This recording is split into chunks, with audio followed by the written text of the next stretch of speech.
Hey guys, my name is Jade Dungey. I work for Geico Honda, and I'm working for number 23, Chase Sexton. Starting at the front of the bike, we run basically HRC clamps. We purchase those through factory Honda, and it's nice to, we share information back and forth. Moving down to the front, we run a factory hub with the DID spokes and rims. With the nipples and spokes, everything's just beefed up just to Honda spec, just for safety and longevity. With Chase, he runs a titanium front axle. Some guys are picky with tie and steel, so we go for the lighter version. Our wheels are fitted with the Moto Stuff 250 rotor and pads. We run a factory caliper that Honda give us, so it's basically now same as production piston size, but the whole piece is billet. For Chase with the pads, I just run bone stock. He's hard on the brakes, but we have the parts where we change them every couple races and stuff, so it's just normal wear and tear. This year, our actually team manager Dan outsourced some lugs, and he basically made it so with all our guys running KYB and Showa, we all had different lugs and brake hangers, so he basically made a lug that's same across the board for Showa and KYB, and then we all run the same caliper hanger, so there's not a bunch of different parts in the parts room and stuff. So for Chase with the starting device, we get it from Arc Bob. He makes it, and Chase runs like an average setting. Everybody nowadays is pretty, I'd say a little bit on the deeper side just for the grate hooking up, but I'd say he's in a standard position. All of our suspension stuff's taken. We have two guys in-house, JT and Mitch. They work with John and Ricky over at KYB, so we're always constantly trying different stuff, and then if something works maybe on the 450 team, we got it allowed to try it on our side, so it's kind of nice. There's a lot of guys on KYB, so all the settings mesh with everybody, so we have a lot of availability with data and stuff. Just our brake line setup is just OEM. It's actually the 19, I believe from 18 to 19 it's a little bit stiffer, just more for durability. The master cylinder is a factory Honda part. It's aftermarket factory part, so he runs a Suzuki bend, just standard, not cut. He's very finicky with his bar, so the bar position always has to be set, the levers and bars. And with Chase, he's pretty much in the standard position. He's a little bit taller guy, so we don't go super high, but I'd say he's in an average position. And then with his clutch and brake, he just runs a aftermarket arc lever clutch assembly, adjust on the fly, and those are both standard position and standard ratio. Chase likes his brake like right when he touches it, he likes it to be right there, and then actually Arc Bob shortens a little bit, just so like if they're grabbing a hay bale or something, you're not more susceptible to grabbing a tough block or something stupid like that. When I took over with Chase's stuff, he was already on grip donuts, and I honestly, if he rides so much, I don't really think he gets blisters, but I think it's just more these guys put so much time on the bike, it's just a little added protection. And then grips, he's I think third waffle, and it's just a black compound, just like your neutral grip. The throttle tube is just a standard aftermarket. We have it made to our specifications, and it's just a billet throttle tube. We actually have our data guy, and he's basically one of the head technical directors at Geico, and he actually does all our harnesses and stuff. And this year he made a separate start and kill button, and then he's got a map switch separate. So basically we got 3 buttons on the bike if we want to dilly-dally with some stuff. Eliminates a lot of the little connectors and stuff, and makes it kind of like almost like MotoGP basically. It's all I really compare it to. But he does a good job with that, and then we have data logging and stuff, and Josh and Kibby, they're on it with that. So.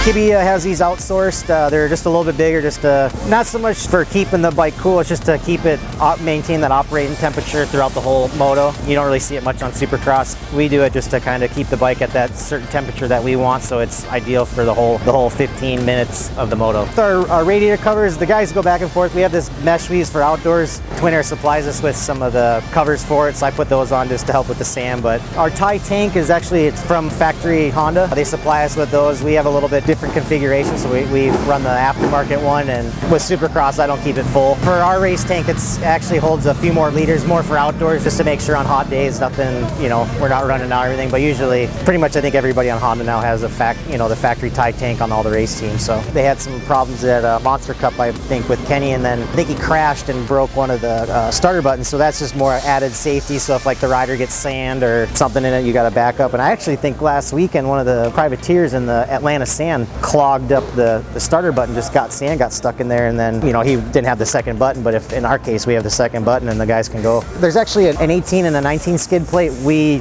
have the 19s, but we have such abundance of the 18s, and it's only a couple different holes that look, you know, more just look, so we're just kind of using the AT one and just keep everybody uniform. So with our engine stuff, we have Kibby, he's our main head engine development, and he's always striding to give us the boys the best package you can. And then we have engine room, we got Mick, he does all the race engines along with Gil, he helps out with practice and race. And then we have Pedro, who dabbles from amateur to the pro side, so he's kind of helping both sides when he can. And then actually Derek, Jeremy Martin / McAdoo's mechanic, does all this in his free time in his garage, and he's always messing with different colors and stuff. And then actually our water pump cover and our oil filter is actually acadized from Hinson. So those are like really two things that we get acadized, but everything else is done out of Derek Dwyer's garage. Mick and all those guys, they just kind of put a little bit of silicone just to, I think it's more for outdoors when it gets real hot. Sometimes that glass can be susceptible from getting a rock or just something, so they just do that as added safety. And actually Honda's got a pretty cool setup. So we have the springs in the back. Factory Honda supplies us with a titanium tip, and it's got a hole pre-drilled for a brake snake, so we put that in, and then it's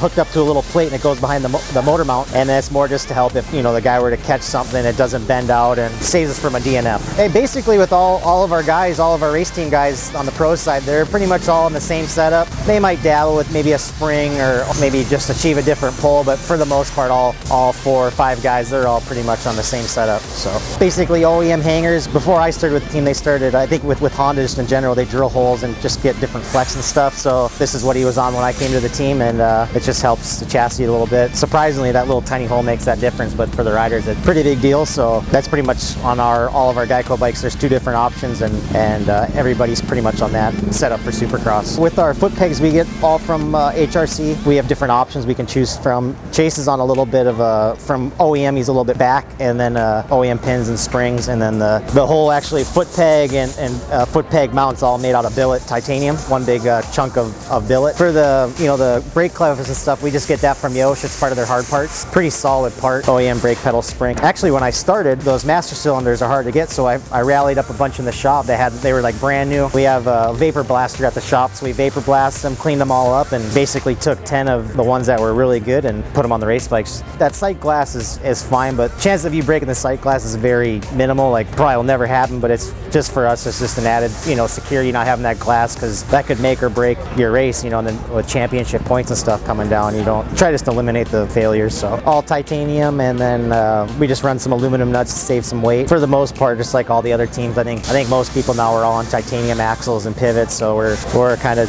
just do it for weight, basically. We really don't cut subframe.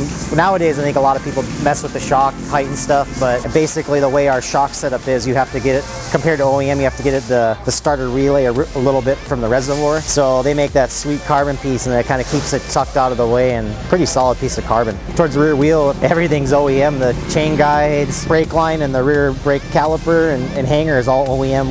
We cut some tabs off for the bottom to get rid of the disc cover, but they make such a good piece that there's no sense of spending money, because it's hard to beat that setup. So linkage, we mess with different variations, but most of the stuff like we're running now, you can get through Factory Connections on their website. Ziggy and all them, they have it anodized and with their logo, so because we basically like to promote what we're selling. So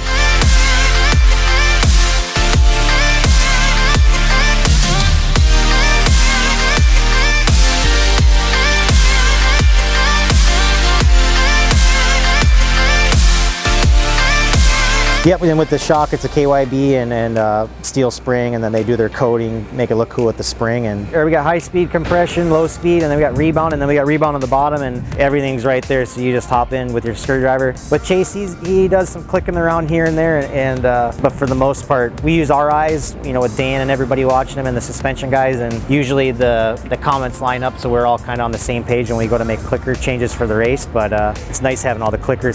Some manufacturers, it's hard to get at those clickers, so it's nice when he pulls the mechanics area, we can just pop it and, you know, put our screwdriver right in and do what he needs to do. So Kitty had these outsourced. I believe CMI makes them. They're actually a nice little billet block, and then actually he made them so like if you run the wheel all the way back, you're both, you know, all the way hanging out. So I think most all manufacturers try to get the wheel back just to get more stability, and then for the rear axle he runs titanium as well. It's made to our spec. You know, with our rear tire, like I said, in the front we run a factory Honda hub, and then that's outfitted again with DID spokes and rim, and then we run a Pro Taper sprockets and DID chain. As far as tires, they're all spec Dunlop tires. Chase runs the same tire every weekend in Supercross. So Kibby, with our Yosh setup, Kibby comes up with his engine package that he thinks is his best foot forward, and then he actually goes to Yosh and they actually tailor the exhaust around our needs. You know, we did a lot of off-season testing this year, being it's the second year with this generation, and I actually feel like they've hit a home run. You know, with sound, everything, it meets the requirements. Power-wise,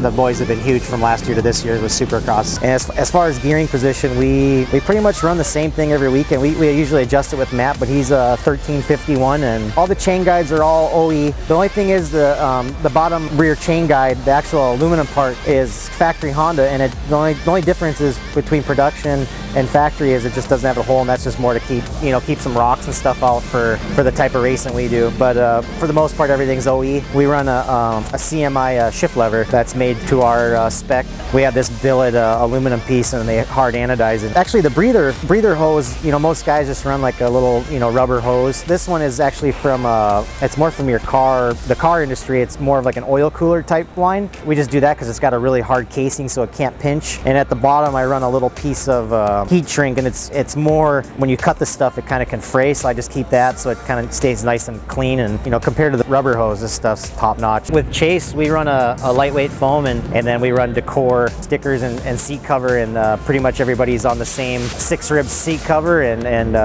Chase on his practice bikes, you know, he's pretty hard on plastic and seat cover, but with the race bike, I'm always changing it every weekend, so I upkeep it pretty well. And the team all came together, and we worked with Danny Doby at Decor, and he got him a little bit lighter. I don't know about most people, I'm really about weight, so if you can save weight anywhere, that's, you know, for us, that's huge, especially on a you know, race team. You spend all that money on titanium and all these factory parts that, you know, you can go heavy on some stuff, so it's nice the graphic company works with us. Yo Shamir makes our little ignition cover plugs, and then Kibby outsourced a company to make the chain protector, and we sent him an engine, and then they made like a sick little hard plastic cover, so it's a nice factory looking piece. Up on the frame is part of our data collection system. We work really close with Vortex Ignitions. Kibby, Josh, and Vortex, they come up with some really good maps and really fine-tune our bike engine package. Our guys have the data collection on the engine side really fine-tune that. All the oil and all the lubricants is all AMSOIL, makes some really nice product. Twin Air hooks us up with all the filters, and Renegade hooks us up with some awesome race gases. We run a LE battery. All of our plastic is Sycra. They really take care of us. And then actually our disc cover is made by Asterix. Mike and the boys, they make us some carbon trinkets and stuff, and this year they tackled the disc cover, and they really did a good job.